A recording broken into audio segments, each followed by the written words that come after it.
Nakakatuwang pagmasdan ng aking si Silver, ini kagabi, doon natulog sa kwarto na niyang kuya, ay umihi at lumabas. Ngayon, binabantayan na ngayon, magbukas ang kanyang kuya ng pinto para sasalubungin. Tingnan naman ninyo ang aking mga alaga hong ito. Talagang nakakatuwa pagmasdan. Pagmasdan ho ninyo kung paano sila sumalubong sa kanyang kuya.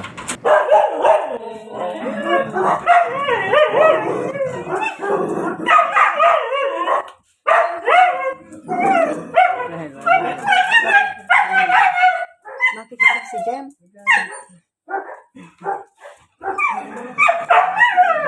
Ayaw palapitin sa iyo.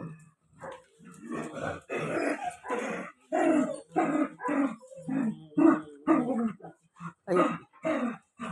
Ayaw.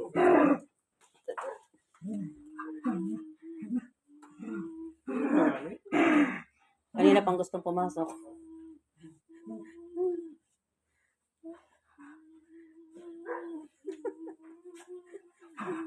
Sabi may kaya alis na mamaya.